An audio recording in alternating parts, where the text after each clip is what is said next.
Hello and welcome to the Gravel Ride podcast, where we go deep on the sport of gravel cycling through in-depth interviews with product designers, event organizers, and athletes who are pioneering the sport.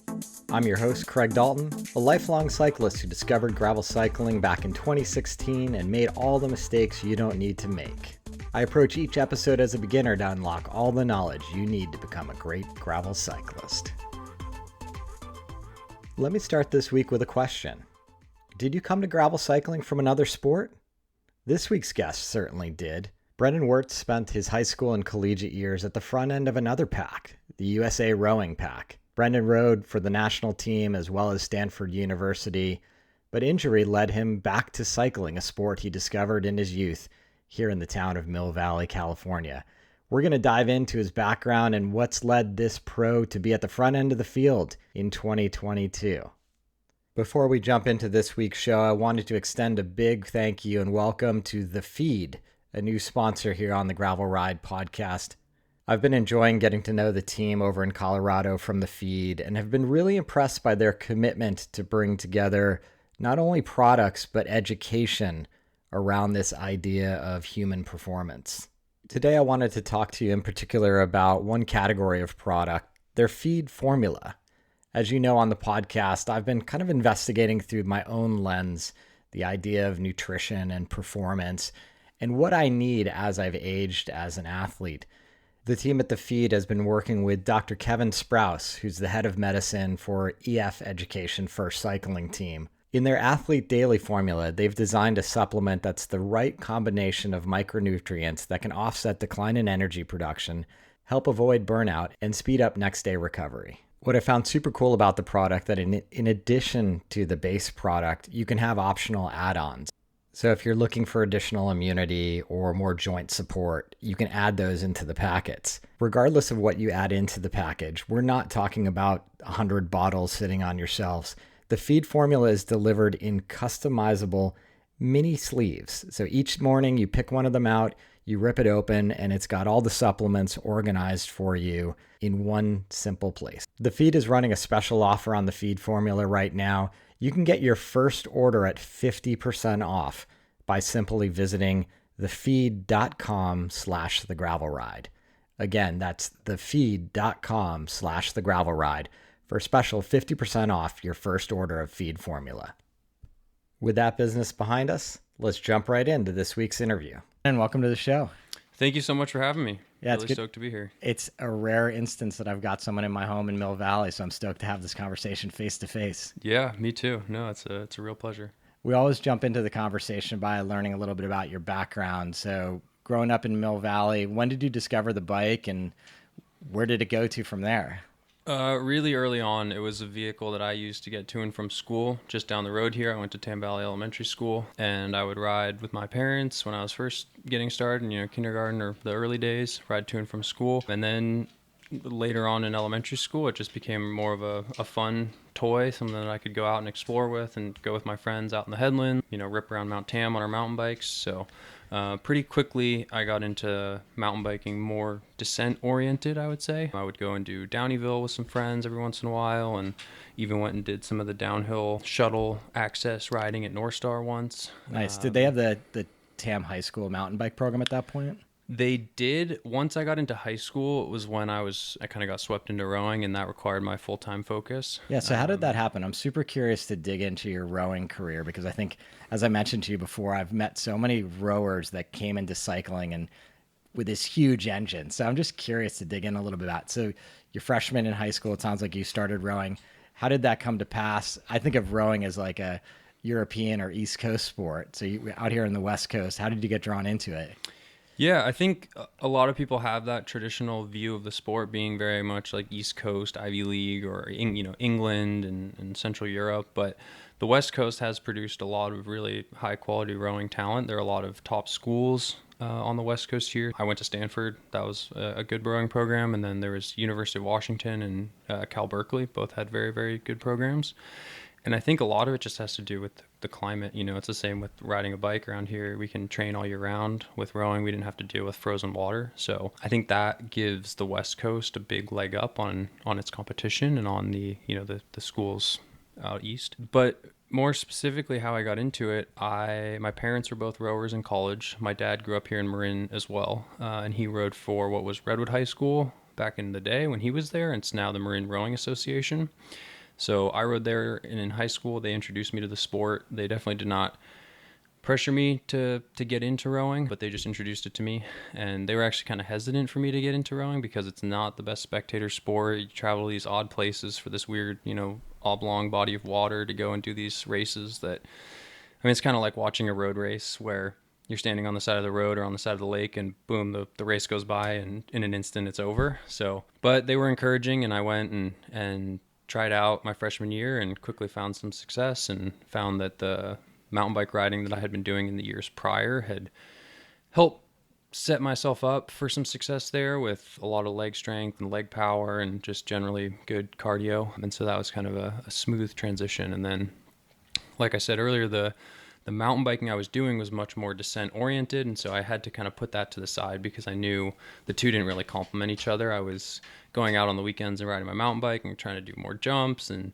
just rip down single track. And that wasn't really providing me the cardio benefit that I needed for training for rowing. And it was more of just a risky, fun hobby. So I kind of put that to the side and hung the bike up in the garage for a number of years. What is it like when you get into the sport of rowing? What do the workouts look like, and how long are the events that you would typically train for?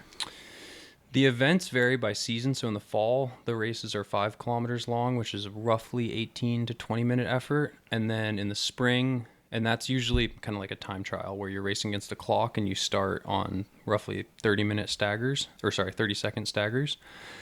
In the spring, you're racing 6 boats across head to head, and it's a 2,000 meter or 2K race, and that's about 5.5 minutes. And so it's really a VO2 effort. It's really intense. It's just that horrible combination of an extended sprint, basically, where you're sprinting out of the gate, and then you settle into your rhythm for a few minutes, and then you're sprinting again at the end, and you're just redline the whole time. So to prepare for that, you spend the winter and fall kind of building your base, similar to how you would for cycling, where you're just doing longer steady state rows and you're just getting the heart rate in that kind of mid-tier zone, and then later in the winter you start building the intensity in and working that VO2 engine a little bit more. And then as you get into the spring, then it's just sort of fine-tuning. But I would say that there's also a really, it's a really important team sport. Like the team element is huge in the sport of rowing. And so not only is the training really important, but also the camaraderie, but then the technique, like matching with your teammates and really being on the same page as you go through the motion of the rowing stroke. Yep. You have to be really in a synchronized motion for it to click and for it to work well. Yeah, I've heard the technicality of rowing is just really important. Like you've got to have good technique. You can have all the power in the world, and if you don't have synchronicity with your teammates, it's a complete disaster. Yeah, exactly. So going into, what would an endurance rowing workout look like? Is that like sort of, we think about, you probably go out for 6-hour rides routinely. When you were training for rowing, would endurance be an hour-long workout? Yeah, sort of like more, maybe 90 minutes, 2 hours. So often what we do, when I was at Stanford, what we would do is we'd go out on the bay in the morning when the water was calm, and we'd do maybe 2 hours on the water. We'd mix in some intervals.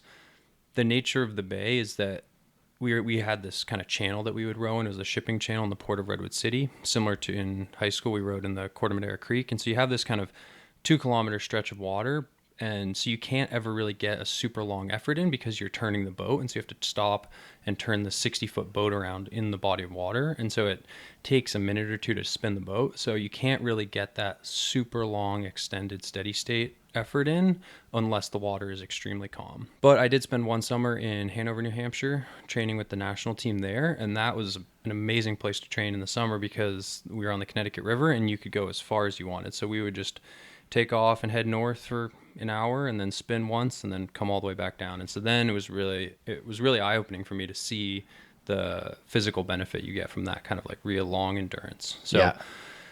To come back around, I guess I would say that the morning sessions were usually on the water, and then in the afternoon we would do a land session that was either some, not usually a ton of weightlifting, but some combination of like indoor bike and rowing machine and just kind of cardio and or fitness testing. Cool. Thanks for allowing me to drill into that, because as I said, knowing rowers always come out strong. Now it makes sense. There's a lot of work that goes into it.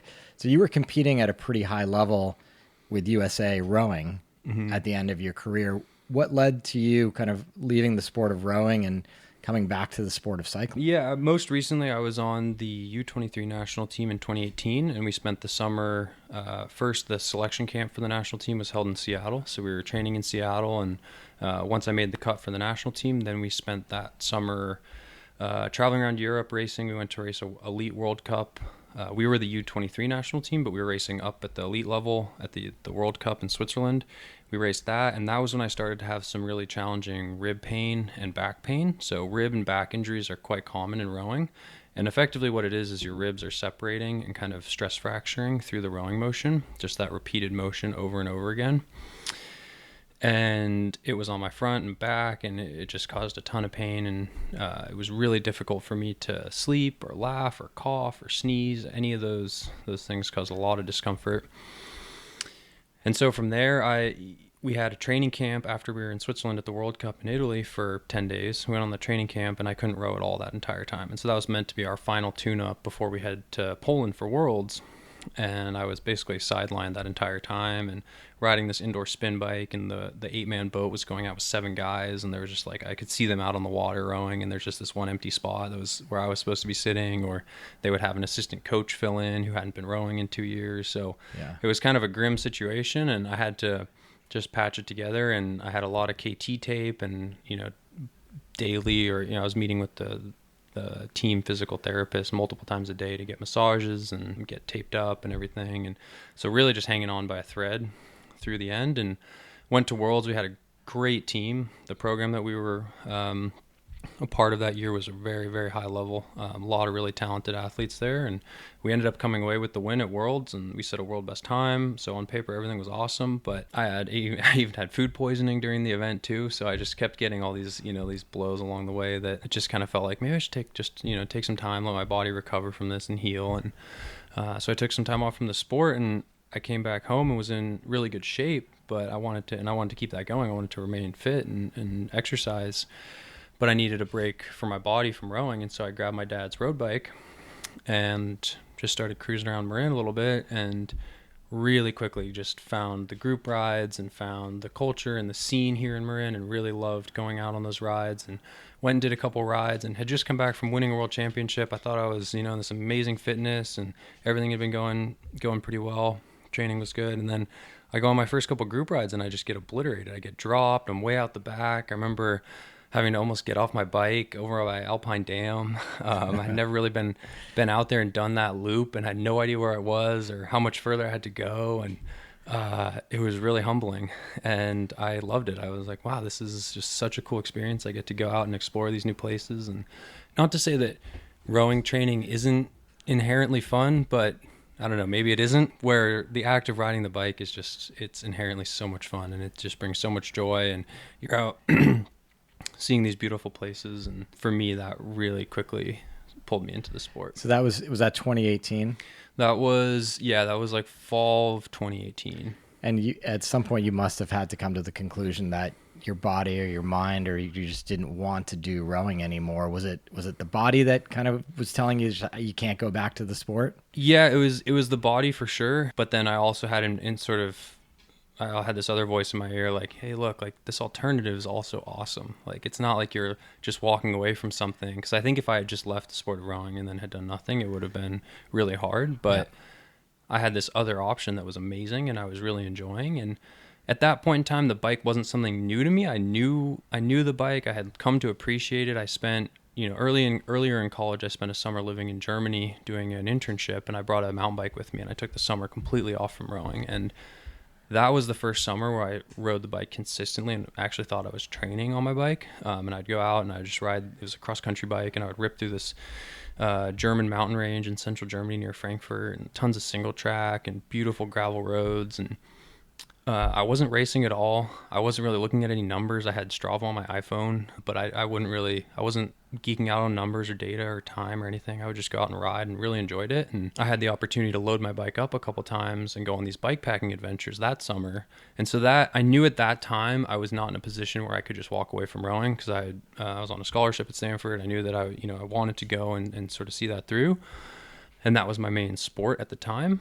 But I did always have in the back of my mind, like, hey, that summer in Germany, you know, that bike packing trip through the Black Forest, like that was pretty amazing. So kind of the inverse of a lot of people, how a lot of people come into cycling and gravel racing. You know, it's very common to see people come from the World Tour, from pro road racing into gravel and into this adventure side of cycling. But for me, it was actually, that's really what got me into cycling and just riding a bike at all in the first place was that adventure cycling and sleeping in my hammock in the woods and packing all my belongings onto my bike and then riding on to the next town. And nice. So anyway, that was always in the back of my mind. And then when I had the time, sort of the forced time from that injury, then it just became this, you know, it became much more realistic for me to focus more on the bike. So you ended up joining the local powerhouse team, Mike's Bikes, eventually, and did a fairly heavy season on the road, sort of pre-pandemic. Is that kind of the way it played out? Yeah. I spent that whole summer, or the whole spring season racing as much as I could. I was just totally in love with it. I wanted to get as much experience as possible. And then I made it from Cat 5 all the way to Cat 2 and was just really enjoying the road scene and decided I wanted to try to go and race in Belgium, just because that seemed like a really cool cultural scene. They love cycling there. There's tons of racing opportunity. And I just wanted to go there and see if I could make it and see if I could kind of make the cut and figure it out. Unfortunately, I got hit by a car the first week I was in Europe for that summer. And so I was sidelined for that summer and I didn't get to race at all. That was in 2019. But then when I returned in the fall of 2019, I'd sort of had a year of like, all right, I'm still loving this. I still really want to focus on the bike. And that was when I got bumped up from the Mike's Bikes development team to the elite team and decided I would continue to focus on road cycling, kind of going into what became the pandemic year.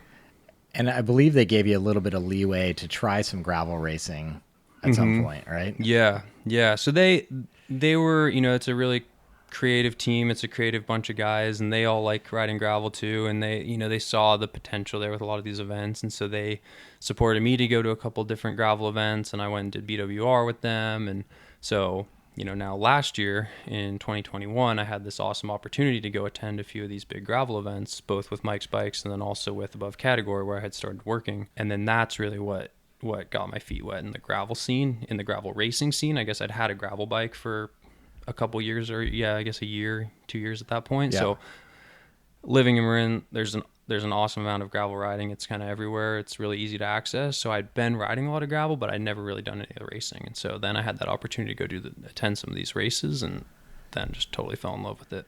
And as you looked into this season, and I presume at some point you had to make a decision, do I want to stay on the road, you know, continue with the Mike's Bike Squad or look for another deal? Obviously, domestic road racing has its own challenges economically.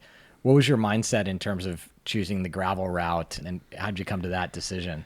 Yeah, I think last year I had a really amazing learning experience in that the month of June, I spread myself way too thin. I started the month off with Unbound, and that was my first big high-profile gravel race, and we built a very, very specific custom mosaic gravel bike for that event with Above Category, and I really enjoyed going through the process of designing this bike specifically for this one event and speccing it out with all these amazing components. And that was when I really began to see the power of building these relationships with sponsors and working with partners that you really value as an athlete and that the brands really value you as an athlete, and that there's this really awesome mutual respect for one another and understanding that like, hey, we're going to do something really cool together with this project. And so we put together this amazing bike.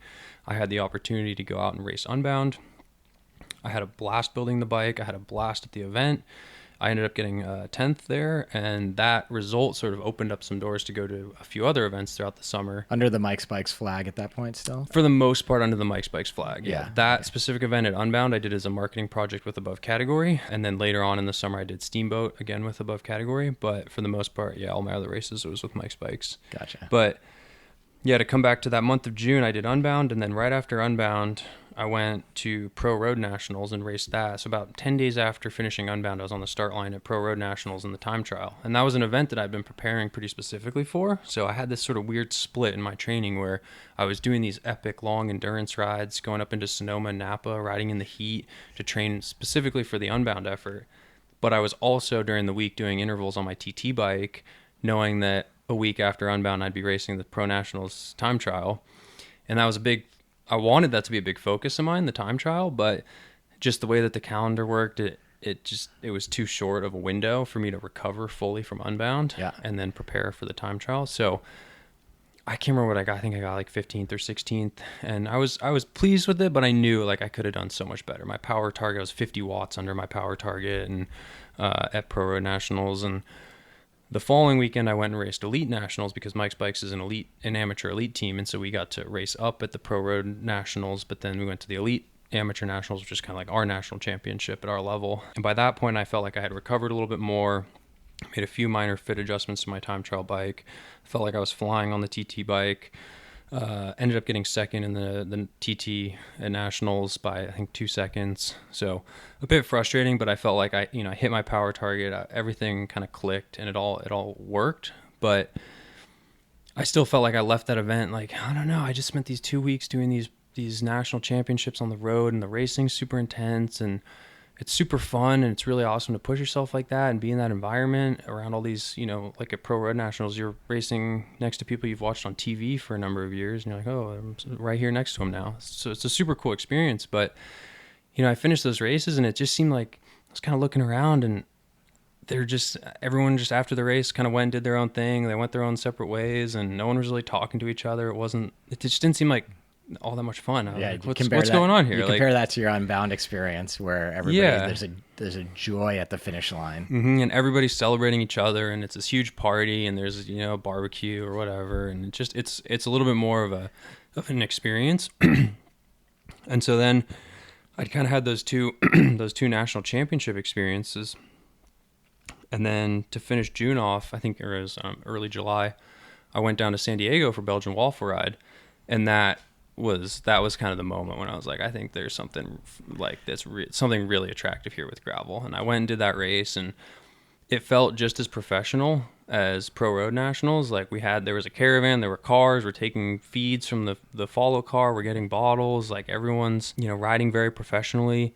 But then afterwards it's this huge party and everyone's having a good time, and you're chatting with sponsors, and there's this big expo, and there's tons and tons of people, and I thought like, oh, I think this is much more my speed. This is really what I'm into. Yeah, so. I remember watching some of that coverage and seeing a couple Mike's Bikes jerseys, and I was like, one, that's just fun to see the local team down there doing it, and two, I was sort of scratching my head. I was like, well, who are these guys? So it's great full circle to kind of have you on the podcast now and talk about that journey. Yeah, no, that was an amazing moment, and then that really was the turning point, I think, for me, where I realized like I think there's something here that I need to focus more on and pay more attention to. And at that point, then I started looking to all the other gravel races throughout the rest of the season, and like, what can I get entries to? What can I attend? And from there, I got to go to Steamboat and did the rest of the Belgian Waffle Ride series, and ended up coming second in the overall for the Belgian Waffle Ride series, and just really loved the way that season unfolded, and having the opportunity to go to all those races. It was really a privilege. Yeah, that's awesome. So it sounds like 2022, you're defining your own schedule. Can you talk, one, the team and organization that's supporting you this year? And then two, let's talk about, your first month of racing this year and all the big events you've hit, mm-hmm. and the successes you've been having. It's been great to watch.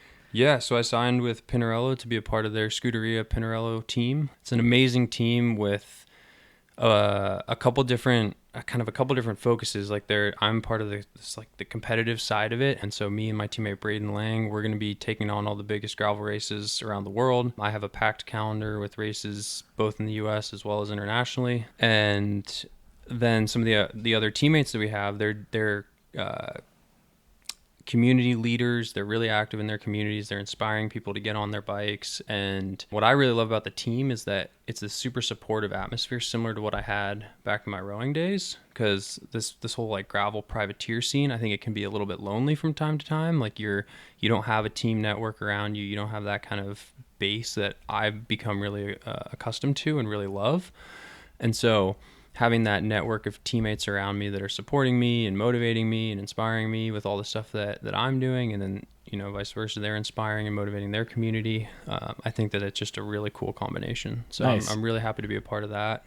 Are they handling some logistics? Like if you go to Unbound, are they kind of getting a team house together and that kind of stuff? Yeah. There's some of that as well, which is nice. I mean, in the race itself, like we won't be doing any like team tactics or anything like that. Like it's not that type of team, but it's this really cool collective of individuals that are all coming into the sport of gravel for various reasons and are looking to achieve different things in the sport and looking to, but like at the core of it, the team motto is to motivate and inspire. And so it's just trying to get more people on bikes and more people to come in and see the joy that we're all experiencing while out on our bikes and want to be a part of it. Just something I'm curious about in that team, is everybody riding the same equipment, or do you bring other sub-sponsors personally to the table? Yeah, so everybody's riding a Pinarello frame, and then from there it's up to us to figure out how we want to spec it out and what relationships we might have to kind of fill out the rest of the bike. So for me, for my gravel bike specifically, it's the Pinarello Gravel, and I'm working with Envy and Ceramic Speed, and this is all kind of done through Above Category as well. So that's another one of my main sponsors, local shop here in Marin County, and they're taking care of all the builds, making sure that the bikes are always super dialed. I'll take my bikes there to Robert, the mechanic, for service. But yeah, Envy wheels, Ceramic Speed for all the bearings. I've got Garmin for all the data and the analytics and everything. SRAM Road components for everything. Renee Hurst tires. So yeah, it's really a special build, and it's been really fun to be a part of the process of putting together all those various sponsorships and building this incredible bike that I get to now spend the season racing. Yeah, I'll put a note in the show notes for a picture of your bike, because it is a beauty and top end across the board. It's just a beautiful machine to look at for sure. Yeah, thank you. Feeling very fortunate to have the opportunity to ride such an incredible machine. Yeah, so you've come out in 2022 just smashing. Not only like super busy and hitting a lot of races, but having amazing success thus far. Remember, as we were trying to schedule this, it's kind of like I'm racing every weekend. I have like a kind of 2-day window between traveling to the next thing. So you've done some won a Grasshopper this year already. And just this past weekend, you won the Shasta Gravel Hugger. Mm-hmm. Yeah. It's been really, really fun to get out and hit these early season races hard. And, I've been very blessed with incredible weather all winter. I mean, it's been sad from an environmental standpoint that we haven't got the rain that we really need. In terms of training and preparing for the race season, it has been really, the weather's been incredible for that. So I've been riding a ton and just really excited to come into a big season ahead. I think this next weekend I'm going out to Oklahoma for Mid-South, and then I'll take a little kind of mid-season break. So I'll take a few days off and just rest and reset and talk to my coach, kind of look at the plan, assess where we are, and then begin the build up to some of the bigger races later in the season, like the Belgian Waffle Rides and Unbound.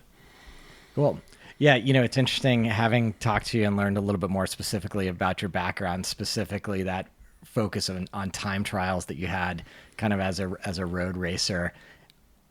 Watching some of the imagery come across social media, I think both of the events where I've seen you, it's just like Brennan on a time trial, unafraid to just kind of take off and hit it on your own.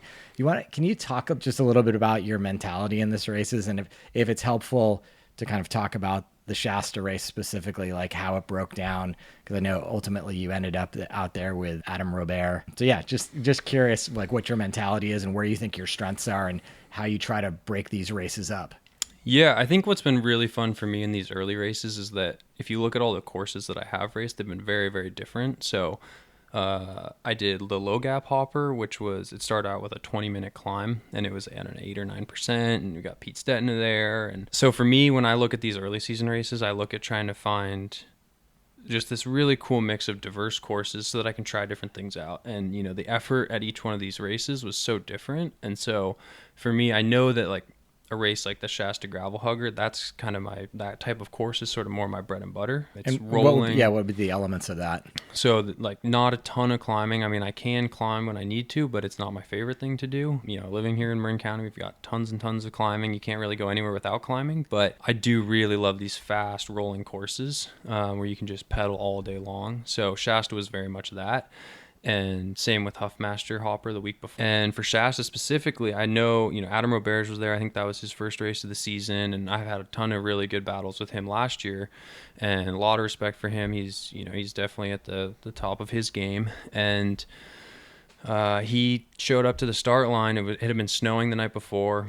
And he shows up with no leg warmers, no shoe covers, summer gloves, short finger gloves, and I'm bundled up. I'm wearing tights and shoe covers and thermal base layers and hat and all this warm gear. And he's from Canada. He's been riding his fat bike all winter, so I get it. Like he's been riding in the snow, so it's nothing new for him. And I don't have that opportunity. I don't get to ride in the snow all that often, but I saw that. I know, okay, he's trying to hit it hard early if he's coming here dressed like that. And so I was keeping my eye on him, and I was actually way in the back of the pack having a quick chat with Pete Stetina about his recent trip to Colombia, and we were just catching up. And then out of the corner of my eye, I see Adam just take off from the front. I'm like, oh. And Pete and I kind of roll our eyes. We're like, really already? This early into the race? And I knew exactly when he attacked, like I had to be right there, otherwise he would get away and that could be the end of it right there. So I had to blast up the gutter kind of along the side of this dirt road, and I think we're 20 minutes into the race or something, and at that point I was able to catch up to him. We had a few people on our wheel for just a brief moment, but then it very quickly became just the two of us, and it was clear that he was there to work and he was there to ride hard. So we settled into a rhythm, and he's also a time trialist. That's sort of his background on the road.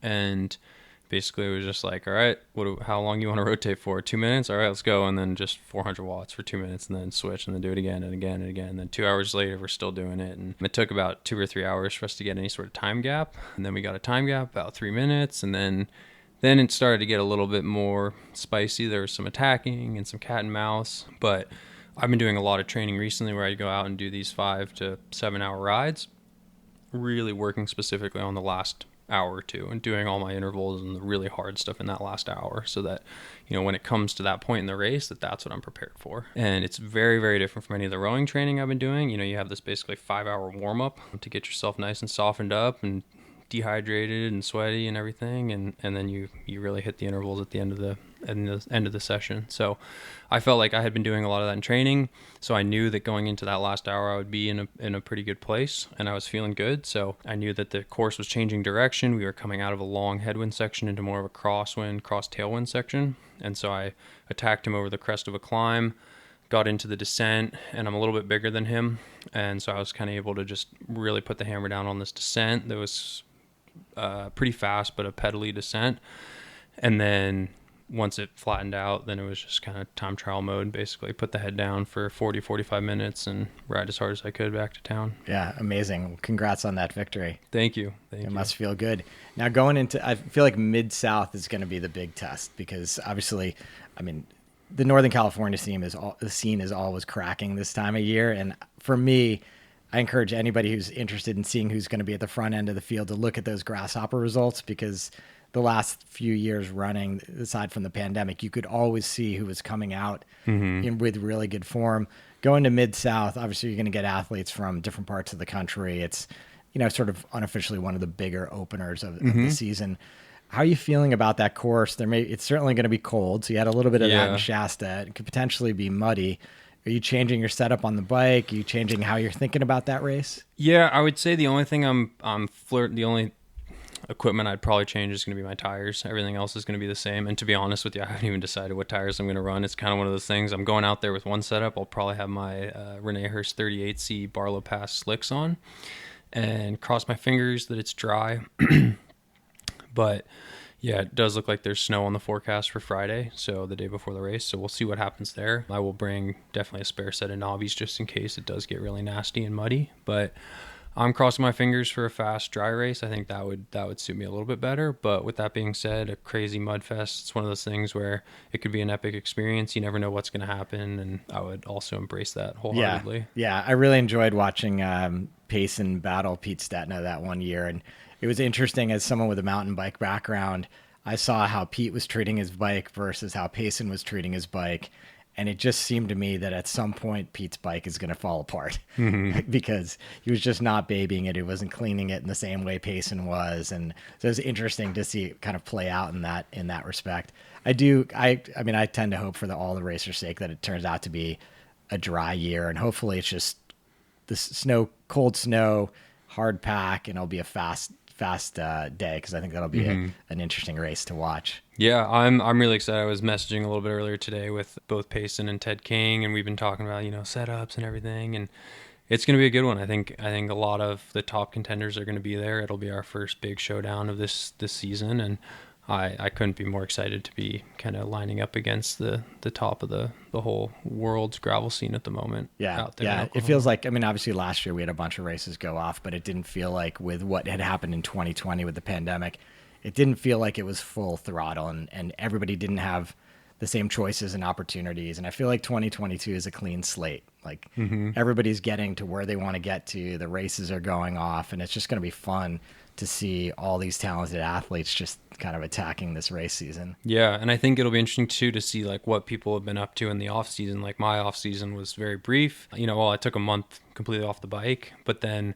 pretty quickly got into riding quite a bit. And then, like I said, we had amazing weather, so I was training a lot. I did the coast ride all the way down to San Diego with Ted King and a bunch of others. And so, yeah, I'm just really curious to see like how everyone's recovered from last season, because that season did go pretty long, and I think people got really excited and hit it super hard for a long period of time, going way late into end of October.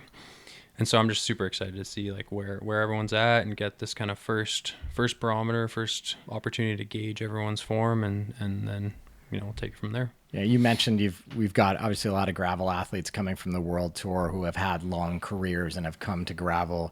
You're kind of at the beginning of your career coming in and charging. Are you intimidated when you get on the line against some of these names that you've seen in the Pro Tour? I think I was a little bit last year, but at the same time, like I didn't grow up watching cycling. Like I didn't, we'd watch the Tour de France every once in a while, and that was cool to see, but to be honest, like I didn't really know who these people were anyway. Like, as I've come into the sport of cycling, I feel like I've done my due diligence to watch as much road racing as I can. And I love watching road racing. I love watching the classics, especially. But yeah, I think that's only really become something that I've come to appreciate in the last year or two is having the opportunity to line up against these guys that have come from this incredible background in the sport, and someone like Lawrence Tendam, who's been at the top of the road cycling scene for so many years, and now to get to line up with him at the start line in Unbound or at any of these gravel races is a huge honor. So yeah. I think, yeah, I was nervous last year, and now I think I view it really more as an honor, and I'm just excited to get to line up against all these fierce competitors and have a solid battle. Yeah, it sounds like you're willing to put it on the line for the win, no matter who's there. Yeah, exactly. Yeah, it's also part of the sport. You have to be really focused on your equipment, on your own race. Like you can't just go out there and ride as hard as you can for the first hour or two, knowing that you're going to explode and pay the price for that in hour 8, 9, 10, whatever. So you have to really be self-aware. You have to know where your fitness is, what you're capable of at that moment in time, and then also manage your bike and your equipment and know that you're not digging yourself into a hole you can't get out of. Particularly in these ultra distance races like Unbound, it's a different story, right? I've heard from other pros that, the first 30 miles is super intense and there's a lot of jockeying, and then it'll shake out a little bit, it'll settle in, and then kind of realizes like, we're going to be on the bike for, 10 hours. And it's, there's a certain amount of miles we just need to cover, a little more tranquil and just get through it. And then we'll attack each other later. Yeah, exactly. Yeah, that's very much what it was. Even this past weekend with Adam, there was 3 hours or 3 hours where we were just working super well together. It was basically a team time trial. We're just rotating, knowing that Pete Stetton and a few others are behind chasing, and the harder we're riding together now, it's just putting us further and further ahead of them, and that'll pay off in the long run. So yeah, it's a really fun way to race a race. You mentioned sort of some of the high points for the rest of your year, and correct me if I'm wrong, you're doing Unbound and the BWR series. Yeah, so I decided not to apply for the Lifetime Grand Prix this year. I'd already kind of set up my calendar, and a few of those races didn't quite suit me, and I'm really excited about Steamboat too, and coming from sea level, I think going up and wanting to prioritize Steamboat is one of my big races for the year, but then doing Leadville the day before just sort of felt like I was probably shooting myself in the foot. So I'm super excited to watch that whole Lifetime Grand Prix shake out and see, follow that from season start to end. Yeah. And I couldn't be more excited to follow it. But for me, for my calendar, I'll be focusing more on Unbound, Steamboat, Big Sugar at the end of the year, and then throughout all that, I'll have the BWR series going as well. So I'll try to do as well as I can in the overall there. Nice. Well, it sounds like you got an exciting season ahead of you. Yeah, I couldn't be more thrilled. Yeah, that's awesome. Well, thanks for coming by and talking about it. It's great to get connected with you. I'll be rooting from the hometown for you. Definitely. Thank you so much. Really, it's been a pleasure. Cheers. So that's going to do it for this week's broadcast. Big thanks to Brennan for joining the show, and huge thank you to The Feed for joining us. Remember, to get that 50% off the feed formula, simply visit thefeed.com/thegravelride. If you're interested in connecting with me or other gravel cyclists, I encourage you to join the Ridership at www.theridership.com. It's our free global cycling community for gravel and adventure cyclists. If you're able to support the podcast, there's a couple easy ways you can do that. You can visit buymeacoffee.com/thegravelride for financial contributions. But I'd also just encourage you to share this episode with a friend or one of the earlier episodes. Sharing is a great way to spread the word. That, along with ratings and reviews, are hugely helpful to everything we're doing here at the Gravel Ride. Until next time, here's to finding some dirt under your wheels.